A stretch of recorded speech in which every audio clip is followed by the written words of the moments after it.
Welcome back Gulapai Teho Dunia Zong Tila Tusim Ngainom Umta Inasay Kwam Kit Diwahin Amasan Viewers o Sin Ka video like share na inabol pi on lang Subscribe bol na ilaw honsong Subscribe na inabol pi untin kahong tawi Dun Tudang say talovin Tusima Analut pa isang tao hiti Kusung ka na hin Nunga kang dong cha men hoy ta kan hi ana umin ama chu amu zo sin ana vet nom theyun ana dei thei le zengon a hi mel hoy ta le dei ta khat a hi ji chun a school kaina mun hi han lang hoi lai mun hi zong le a hin ho lo ding le a dai lo ding chu mi a ki wat chi po na hi ama hi a loi le gol la a zong le kha a them penin a hin la gen thei ha sa te a hi ji on ale khasim lai dei bang ta le a hi na ding bang ta in ana sun zom thei ji pon kum khat jong in sung buina ha san ji in school ana kai thei ta pon hi le kusunga thingpu tui khai lo na to ti ho chu a hin bolin anu le apa te awa naw te to na a hin tong khom ta na hi le anewa pa na phai cham khu pi langa school kai na to gum tong khalo ni sale gole dai thu khalo ai ji chun lo a kun ji ho chu analal pi le jing ji in hiti chun ni la si le lu chang nat khusi ti ho ana nei jin ana dam mo ma chat jing in a hi hitia a chanu chu ni la si le lu chang nat khusi ti ho anei ji pha na hin ain ku ten jong lo hlo ho a ko le jeng wangin lowa apuinom tapovin ni khat hi ama honchong moinu nang ina ani ki chol jengin lang kulaya jong anawa le le da jengin ni sa jong na tho thei pui ina phate chan dai lima ana umin lang ni madang bol angai pui ni la phat le bulame ana hon le chun a hi jeng o tin lowa achiwin ama chu ina adala tawin hi sune hi pha na hin khusunga akibo pc aloi mu chu ahung lengin golnu won so min chi ti kachanga ka chi got le nom thei ka sapun nang na tho le chi o ga chi tin won ga ki so mi te a hin tin aman jong nang ga chi jeng ngap tungo golnu ke ni he chula ni sa jong ka thu thei lo ka dam mo jeng le kanu le ka paten anawa do hi intia phate cha ina ida la ohiza azole da mo kit khaleng ke atm mo de ohi nanga chi jengo ati na hi le agol non jong kilit sa hi o ichi bon ga sob ji a chu ipi ham silova kidam mo jeng di ham hungo ga chi wa ai te anom poi ka changa ka chi nom poi a hin tin ichi pha chun aman jong no mo asan aloi non a ha tim be se pha na hin bon sop dingin vadung langa chun achi hon ta na hi le vadung pamu chun vetnom nom umjing pa cha hoi ta khan hi ana pa in aman jong amu mu phanin agonu ko ma chun golnu ilaya pa cha khunga ve ti mo a hoi na lom lom me ipi pa cha ha na het kha em tin adong in hi le aloi non jong ka het kha lu hel hi golnu a hoi ta ve na ati honin hiti chun bon asop zo hon pha na hin ama jong chun a hoi wale ka ki bo a ina ka ki phu de he atin hiti chun pa cha chu lui chu aga gal ka in aga ki bo in langa a hin ki po ta na hi in aga hlun hon pha na hin aman jong a pa cha ki choi chu a dei le jengin in jam hoi ding tin a in velwa chun a ki phu ta na hi ni la lang pungni don vela hi pha na hin ka in ku te zong honglong le gil kil tawin ti atin bulame aki honin bulame ahon min zo pha nin ama zong ati hong no mo pan kita na hi le khang phe ya chun aki zamin phat chom phat jovin ain ku te zong lokun ahong vai thong tawin a hi le anawu khang phe ya analup chu amu uvin ipinati ham boinu nadam kit lo hitam tin aga akhoyun a hi le ati na pe hel hul jengin ama honjong akin theilamin lo sa khat chu ani sa uvin a hi le pha chong khat jupin ko oi anna vale tin ha penin ahung peng ta na hi le ama hojong a cholu to a hi le akitu mo le zengin ina thun wa ki panin a chanu boin a boy uvin ama honjong ipiti lom hitam tin ato pi uvin a oi ho chu zu theidan danin azut pi uvin ipinati hamboy itinat ham tin adong uvin a hi le amanjong phate chan ahin don but thei povin a oinat bo chu asejin apeng jin ta na hi a in kute jong alungu a kham le jingin khusunga mi ve thei dom lole ai he dom ho chu ama honjong aga ki ko uvin in sa in thang ho jong ong khom so uvin a chanu dam lo chu ong ve win a hi le adam lo nu chula a kho si che danin a umin aum chan ho le anat dan ho jong chu aki khial che jingin husunga lole ai he dom le mi tham thei doma anei pa upapu jong chun aso chu aga thampi na hi le amon jong a he thim thei mong tapun mi him so thi san phut dan tok akilo ta hi be jengin a hi le ichi upapu jong chun adat mo le jengin a hi iti chun bol thei dang nei hi jong leo lungdon manin ngai lut zalin in sa in thang nu le pa izan ham le in ko ten achuti to pi jeng tawin a hi le ni sa hung thlum thla a ku hong thim heu pha na hin adam lo nu jong a chan ahung ki khial che jeng tan akyang khutalin alup na thong lai chu po the thu in a hin tat in akhun ho chu ajekon le in amu ho azum sa in amit chang asal thei to men aha in ipiam khat ki cha na thei ti zat na thei amu hi le akilomin asei gu na sei do theilo banga khun a umin akhut akyang ho chu ajekon le jeng ta na hi le ama honjong thei top chu in aji jang pi un ame enem pi un a hin la phachum na imacha anei lo bangin alangin iti sa uwa iti ho jeng wang ubin akoi macha a hin don but pon iti chun pawdo lo hilin avet na ngai aven achuti u jeng ta na hi le upapu jong chun a chan chu aven a hi le gamlang a hi ding aging motan chipa na chun amon jong athing hlang lo chop sim ho chu agala in ana akam akut akeng hoi lai hama chun ata sa chun anu pi una hi le athainom hi be jengin nasata in ahung ki tomin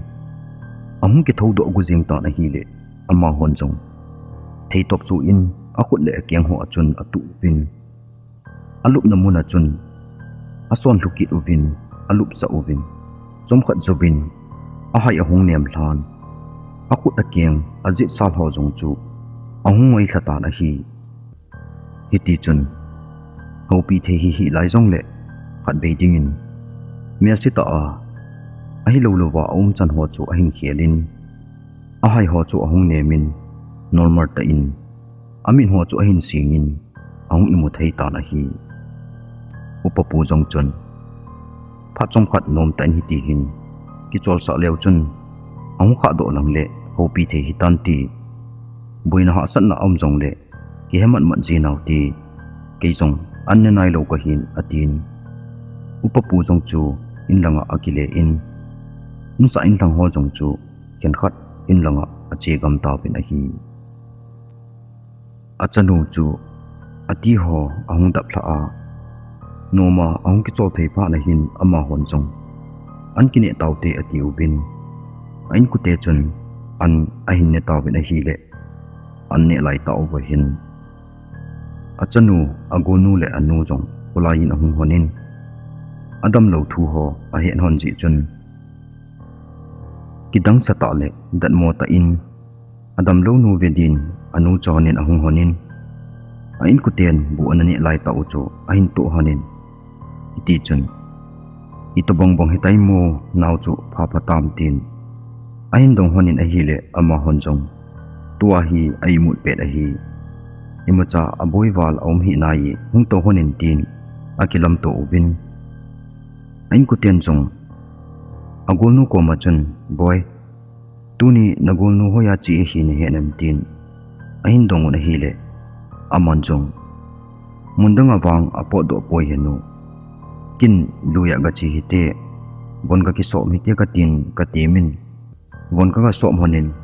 hi chi tai lo cho hoi ma apo do poi ahin tin a hi le anu ten jong ave si ji a ina ki da tha a imacha anabol hi inlong phate chan ina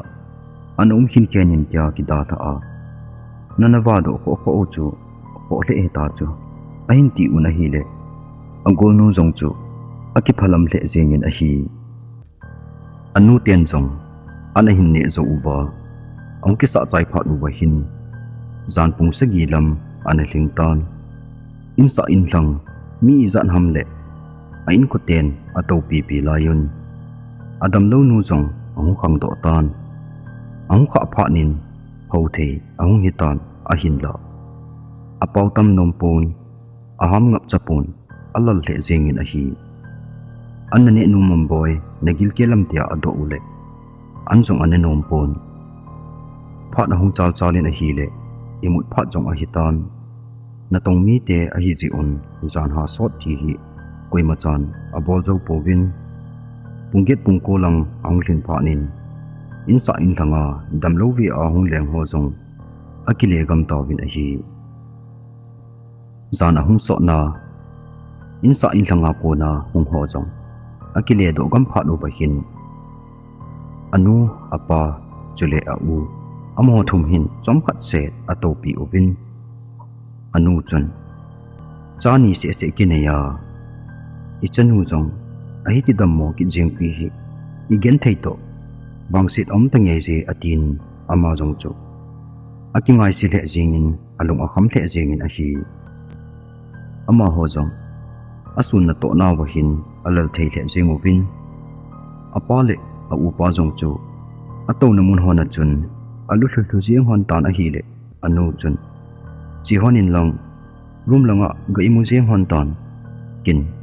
naw hi hin ki pi tang ka ti a hin tin hiti chun a upa le apa jong chu a chi honin rum langa aga imu hon tan a hi anu jong achanu ko ma chun aga alumin pun chu akisil pi in ama jong ai mu la so tan ai mu la pai pai tan a hi zan khang lang ta a hin achanu chu alu muna konin ang ki thodo in thibe chan upo lo hilin kot pi lang chu azunin pam langa chun apo do pai pai tan a hi le kot aki hong danin hui ahung ha themin a hi le in sung chu huin ain mut mut pha nin anu jong chom khat se huin amut mut ta ji in dap a hin san ahung khang tan a hi le ako malum achanu chu aven a hi le an to pon a hi hitia achanu aluk pi lai an lo pha na hin anu jong aking zap jingin huila chi hi de otin ti za ta la ki dang sa ta chun ako le le in a hi le a hin don bu pon ole jun tha chi khanam tin aman jong lai ho chu ade in kot pi lang chu kot anakyong kara set su jingin sunglanga lum apale a upa chu hasamin asamin kithohonin naw hoilanga chi taum atin dungdong ta in kot phunga kunin azit a vei chu a kholele in a hinla achanu ding dan chu amu momong tapon izana asama ako wangin la a hindon but tapon a hile ama jong alung azingin ati jong azan lung kham ta le ti zata a umla ya hin apale a upa chula akhang put momong hon po na hile amma jong akisen za jeng tan in sunga chun agalu nin halo in agalo in hile ani hona chun ang khang honen ipi hitam tin amani jong ong king khang hon jeng in hile anu bin jong oging ta in nananu talo pi hi gang chalin na von ki khel honin ga holo hi te tin aule apa chu achutino jeng tan amani jong hoya chi hiza tin lungdong ta in akin theilamin von akivon hon loin anu to chun abon chawin polanga ang po do ovin achanu chu ain hol le tawin a hi a invel ho zo si azun thak naw a e thak naw ho kisan gazing phate chon a hin ve ovin a hin la amu zo lo phat ovin ama ho jong alungu a kham hle zengin abon nei chon usung chu a hin hol pe ovin a hi le a oginule a sogi u chu kala khatlanin a hin za phat un ang khang saw gam tawin hiti chun ipitin hiu ham tin ang kidong tu uvin a hi le ama hon jong ka imun nop lai ta un ka chanu anapo do in hoilanga achi ka he povi invel a ho ka holun ka muzo povin kalung o kham the jingi hoilanga chi a hita dem hol na thei chan ka hin holovin a hin la ka muzo povi a hin ti un a hi le kusung mi hon jong ko asa the jeng ovin hiti chun lai nei nei lai a hin la do ovin azan chang no ye chun hi chi dam lo nu chu a hin pheng hol ta ben a hi hiti chun mi za hama hin ang ki hom ovin mun chum lam chum ma chun ang ki the thang ovin a hin hol le tawin a hi le a koi ma cha chun aga mu do mong ta povin a zo nam golang chapang mi li hin wadung lam pilang chu aga zuyun aga hol le ovin a hi le wadung panga songpi koma samba le du na thip chana anadin chu aga kho do tawin a hi le amanu dam mo dan chu danglam ta mai jule zanoi a hi to chun a hi le ki chale jeng ubin akoi ma cha chun aga mo nai lut ngam povin